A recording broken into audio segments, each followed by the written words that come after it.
Okay, let's talk Area 51. You've heard the whispers, Right. seen the movies, maybe even joked about storming the gates. It's definitely captured the imagination. Totally. It's nestled deep in the Nevada desert, just a quick flight from the Vegas Strip. And it's become this absolute ground zero for UFO theories, government conspiracy stuff. All that speculation. Exactly. Yeah. So today, our mission is really to, well, cut through the folklore. Let's put the little green men aside for a bit. Okay. We're diving into what the declassified documents, the actual firsthand accounts, tell us about this incredibly secret place. And what's fascinating right off the bat is how long they denied it even existed. I mean, officially. Yeah, for decades. It wasn't until August 2013, and only because of a Freedom of Information Act request from way back in 2005, Yeah. the CIA finally went, okay, yes, it's real. Wow, 2013. And officially, it's got these other names, right? Not just Area 51. Right. Like Homey Airport, you might see the call signs XTA or KXTA or just Groom Lake, named after the dry lake bed it sits on. Basically, think of it as a very, very remote part of Edwards Air Force Base. A remote detachment. And the Air Force line is, well, it's an open training range. Pretty much. Yeah. Their stated purpose, going back to 1955 when they acquired it, was for developing and testing experimental aircraft and weapon systems. Super advanced stuff. And the very first reason they picked this spot, this initial spark, was Project Aquatone. Exactly. Project Aquatone. That was the top secret code name for developing and testing the Lockheed U-2 spy plane. Okay, so set the scene for us. Mid-1950s. What's going on? Where you've got the Cold War heating up. Soviet Premier Khrushchev is making a lot of noise about their nuclear capabilities, big public boasts. Right. And suddenly the U.S. realizes, hang on, our current spy planes, they're vulnerable. Soviet air defenses were getting much better. Flying reconnaissance deep into their territory was becoming, well, extremely risky. Like a suicide mission, almost. Pretty much. So the U-2 was the answer they came up with. And this thing could fly incredibly high, couldn't it? Unbelievably high for the time. Yeah. 70,000 feet. That's what, 13 miles straight up? And it had a range of 3,000 miles? The idea being it could just soar over Soviet defenses. Exactly. Fly high enough and far enough to stay out of reach. And the cover story they used was just brilliant Cold War stuff. What was it? They claimed these were just weather observation missions, flying out of a place called Watertown Strip, Nevada. Very bland. Weather observation. Right. But with all that secrecy and people maybe seeing things they couldn't explain. Understandably, yeah. People started wondering what was really going on out there behind those heavily guarded perimeter lines. And those lines, they weren't messing around, were they? Not at all. We're talking 440 square miles of restricted airspace. It's officially restricted Area 4808 North. Okay. And on the ground, the security cordon pushes out at least 10 miles from the base itself. Groom Lake Road, the main access road, has magnetic sensors buried under it. To detect vehicles. Yep. And you've got security teams perched on the hills all around with cameras watching constantly. But interestingly, the actual boundary line isn't some big fence or gate. No. What is it then? Just these simple orange posts stuck in the ground. Kind of unassuming, really. Huh. Okay, so super secret base, middle of nowhere, built for this revolutionary U-2 plane. But the sources say the early days weren't exactly luxurious. Oh, that's putting it mildly. Back in 55, Groom Lake was basic. Really basic. You had one runway, about 5,000 feet, 3 hangars. That's it? Pretty much. Some warehouses, admin buildings, a chow hall, and the living quarters were basically just a trailer park.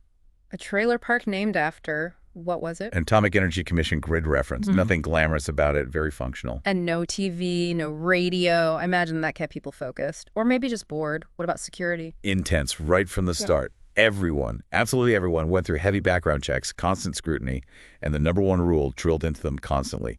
You do not talk about classified work, ever, to anyone. Total silence. It was fundamental to the culture there, deeply ingrained. Okay, so they're getting the U-2 program running, but then something else throws a wrench in the works, something related to nuclear tests. Yeah, it's crucial to remember where Area 51 is located. It's only about 30 miles northeast of the Nevada test site. Where they did all the atmospheric nuclear bomb tests back then. Exactly. And the prevailing winds often blew the radioactive fallout. You guessed it. Right over Groom Lake. Oh, wow. That's not good. Not good at all. It was a serious health hazard. So much so that for over 2 years, in the late 50s, the base was largely evacuated, basically unoccupied because of the contamination risk. So they're trying to run a top secret spy plane program and they have to keep clearing out because of nuclear fallout? Talk about an unexpected operational challenge, right? Yeah. Pushing aviation boundaries while dodging radiation. Incredible. But even with those shutdowns, the innovation didn't stop.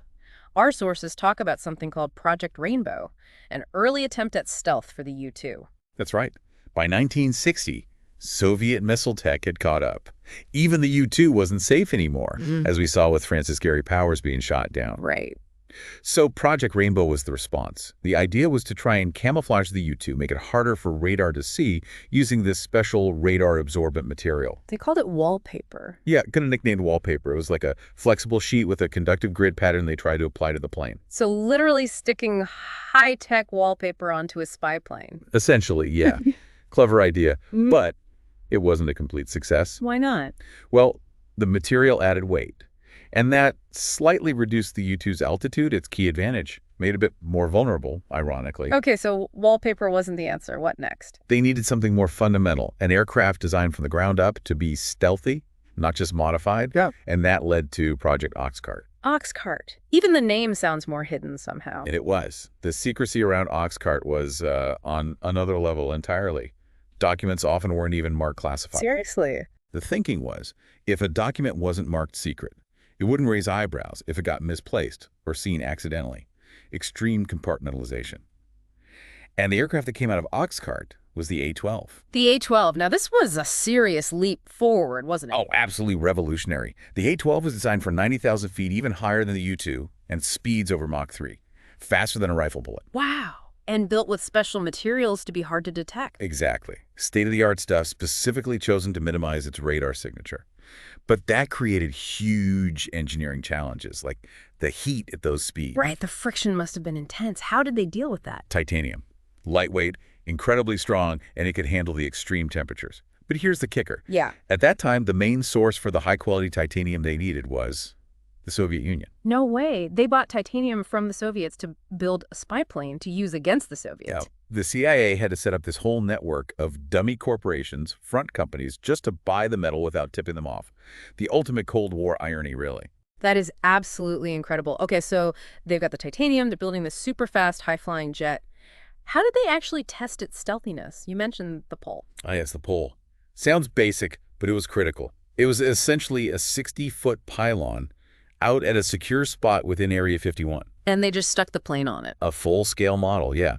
For 18 months straight, they mounted the A-12 model on this pole and bombarded it with every type of radar system they knew of. U.S. radar, Soviet radar, everything. Why? What were they looking for? They were meticulously measuring the radar reflections, rotating the model, tilting it, finding every little angle or surface that bounced radar signals back strongly.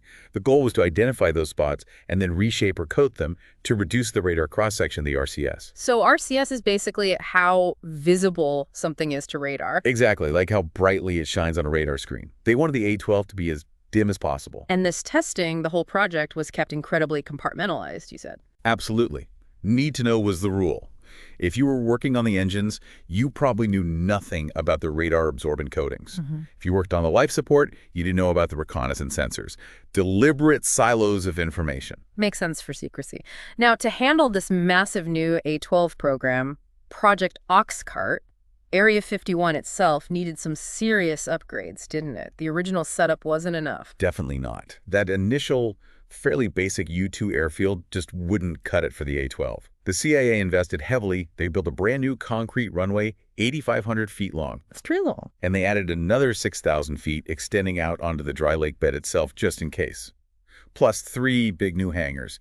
Hangar 4, 5, and 6 went up on the north side of the base. It really transformed from a temporary strip to a permanent high-tech facility. And just getting the A-12 prototypes to Area 51 sounds like a mission in itself. The sources mention these huge shipping containers. Oh, yeah. The planes were built at Lockheed Skunk Works in Burbank, California. That's their legendary secret projects division. And they had to truck them to Area 51. They built these enormous custom boxes, like 105 feet long, 35 feet wide, just to hold the disassembled aircraft parts. 105 feet long. How did they even move those? Very carefully. It took 18 separate convoys. They had to widen roads, cut down trees, take down road signs all along the route. California Highway Patrol escorted them, along with CIA security. And wasn't there that funny story about a guard telling kids it was a flying saucer? Yeah, apparently some kid saw one of these massive tarp-covered trucks, stopped somewhere, asked the guard what was inside, and he just deadpanned a flying saucer. Little bit of misdirection, maybe? Maybe. And then once they hit Nevada, The Nevada Highway Patrol took over for a bit, then handed off to a special unit called the Mercury Patrol, which handled security for sensitive stuff coming out of the test site area for the final leg into Groom Lake. Secrecy every step of the way. so the A-12 is this incredible leap, developed in intense secrecy, but the 60s were also when the space race was really kicking off, right? Sputnik had already happened. That's a really important point. Sputnik 1 went up in '57, and that sent a shockwave through the U.S. establishment. Suddenly, there was this very real fear that Soviet satellites could be flying over, taking pictures of sensitive sites. Like Area 51. Exactly. They became incredibly paranoid about Soviet eyes in the sky. So what did they do? More hiding. Pretty much. Remember the A-12 model out on the pole for radar testing? Yeah. Every single time U.S. intelligence figured out a Soviet spy satellite was about to pass overhead, they had to scramble. They'd quickly take the model off the pole, haul it into a hangar, hide it, wait for the satellite to pass, and then bring it back out again. That sounds frantic, constantly hiding this top secret plane. It must have been. But the irony. Years later, they found out the Soviets could still sort of detect it. How? Not by seeing the plane itself, but from the ground's heat signature.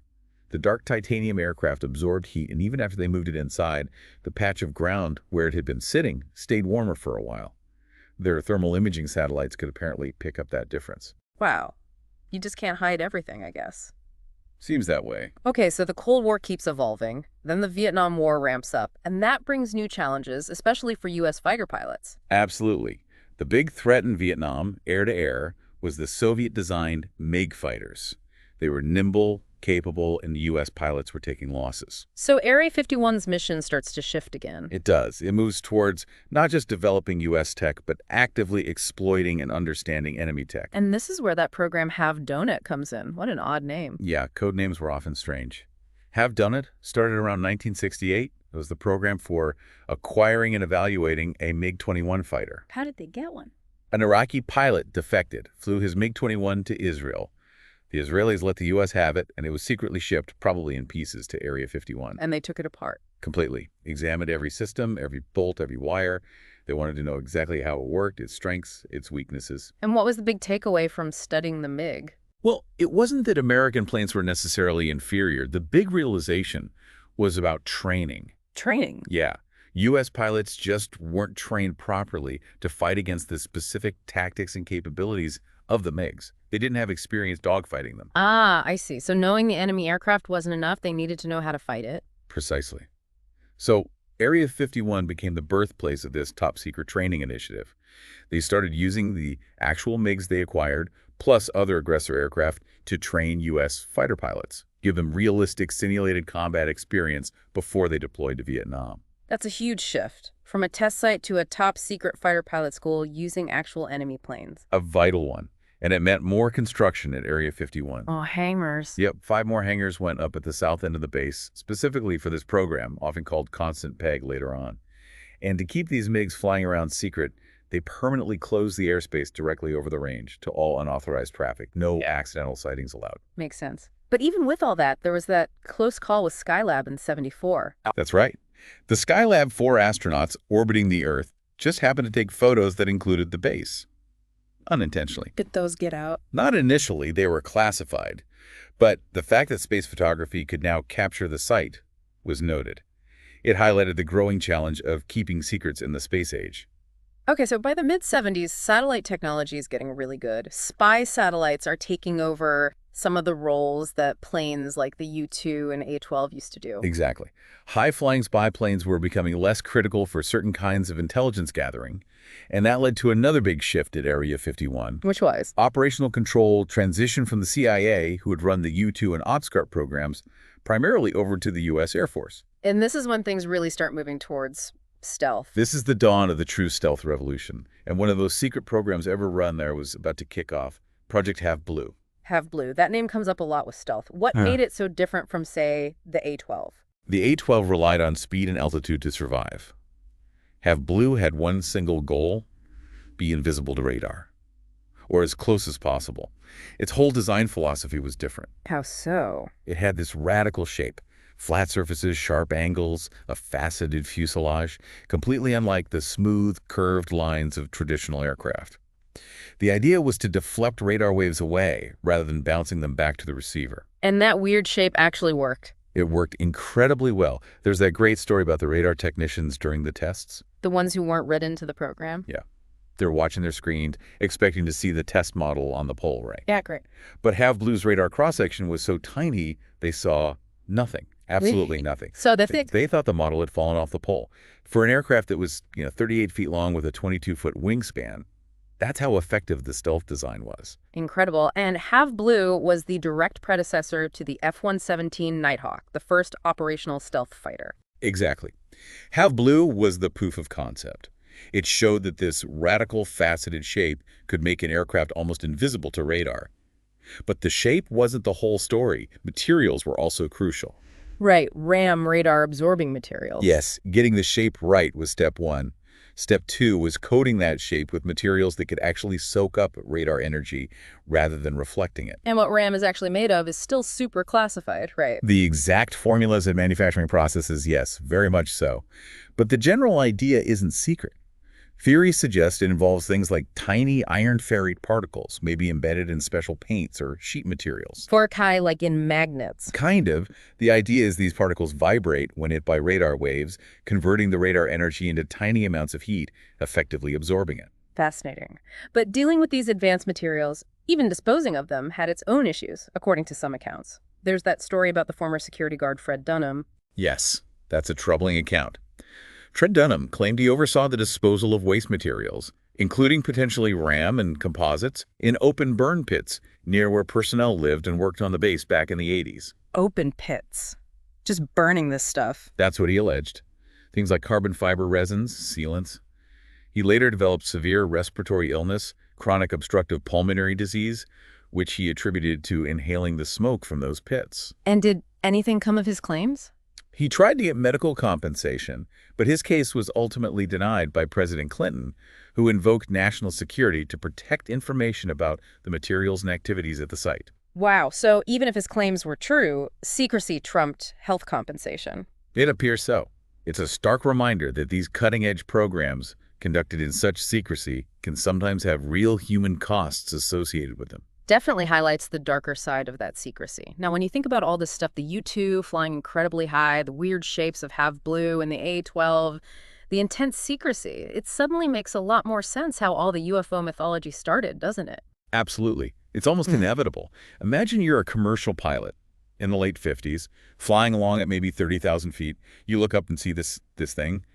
At 70,000 feet, maybe catching the sunlight in a weird way, looking like a fiery object. You have no idea what it was. None. The U-2 explains a lot of those early sightings.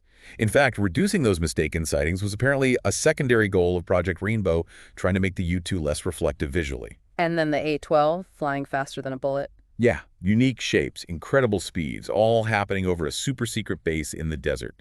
It's fertile ground for speculation.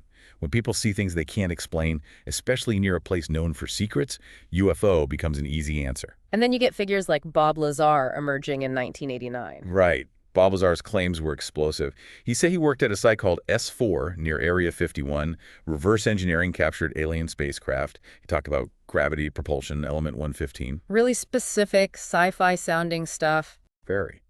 But subsequent investigations pretty thoroughly debunked his claimed credentials, his education, his employment history in those fields just didn't check out. But his story stuck, didn't it? It's still a huge part of the Area 51 lore. Oh, absolutely. Despite the lack of evidence, his narrative really fueled the whole captured alien tech angle of the Area 51 mythos. And that public fascination just keeps going, like that Storm Area 51 event on Facebook a few years back. That was wild, wasn't it? It started as a joke, but over 2 million people RSVP'd saying they'd go. Did anyone actually show up? A few thousand people gathered in the nearby towns, mostly for festivals and just to be part of the phenomena. A handful actually tried to approach the base boundaries and got arrested for trespassing after warnings from the military. But it really showed how potent the Area 51 mystique still is. Yeah, it became this huge global news story. And our sources also mention, just briefly, the other side of the coin, the real documented hazards like the radioactive fallout from the Nevada test site, and specific tests like Project 57, which was a safety test involving plutonium dispersal. Right. It's important to remember that context. Area 51 existed alongside the very real dangers and environmental impacts of the nuclear testing era. It wasn't all just secret planes. It was part of that whole Cold War infrastructure. So, looking back at everything Area 51 has been involved in, it's really transformed over time, hasn't it? It wasn't just one thing. Not at all. It started as a temporary base for the U-2, became a permanent facility for the A-12, pivoted to enemy aircraft evaluation and pilot training, then became the cradle of the stealth revolution with Have Blue and the F-117. It's more like a dynamic technology lab than just an airfield. Exactly, a proving ground. A place to test radical concepts, maybe even things that don't land there, but just fly over to have their signatures measured or systems evaluated. And its contribution to U.S. military and technological advantage seems undeniable. Oh, hugely significant. Starting with the U-2 giving crucial intelligence, then the A-12 pushing the boundaries of speed and altitude. The Have Donut Constant Peg program directly helped turn the tide in air combat over Vietnam. And then stealth. And then stealth. The F-117 proved its worth spectacularly in combat, achieving its missions with 0 losses. That technology, refined at Area 51, paved the way for the B-2 bomber, the F-22 Raptor, the F-35, advanced cruise missiles, modern drones. The list goes on. So while we obviously don't know what specific projects are happening now, No, that remained highly classified. the basic need for a place like Area 51, a secure environment to develop and test next-generation technology, seems like it's probably just as critical today as it was back in the 50s. I think that's the assessment within the defense community, yes. Maintaining a technological edge requires places where you can push the envelope without tipping your hand. The mission likely continues even if the specific projects change. Okay, so wrapping this up, we circle back to those first questions. Is Area 51 just a test site, maybe the most advanced and secret one on Earth, but still fundamentally about developing human technology, or is there still something more hidden? Is the truth laid out in the documents we can see now? Or is the real story still buried out there in the desert? Or maybe just officially denied behind those orange posts? It makes you wonder, doesn't it? Considering how Area 51 drove technology from propeller planes, essentially, to high-altitude jets, to Mach 3 flight, to stealth, what comes next? That's the provocative thought, isn't it? What kind of breakthroughs might be happening there today? Things that could be as revolutionary as the U-2 or stealth were in their time. How might that shape the future of security or even our understanding of what's physically possible? Definitely something for you, the listener, to think about. Consider the evidence we've discussed, that long, long history of secrecy, the constant evolution of the base. Where do you think the balance lies between national security needs and the public's, well, intense curiosity about this place? Because ultimately, while the declassified history tells us a lot, far more than we knew even 20 years ago, it's almost certain that Area 51 still holds secrets. So keep exploring, keep thinking critically about the information that is available, and keep questioning. It's an enduring mystery for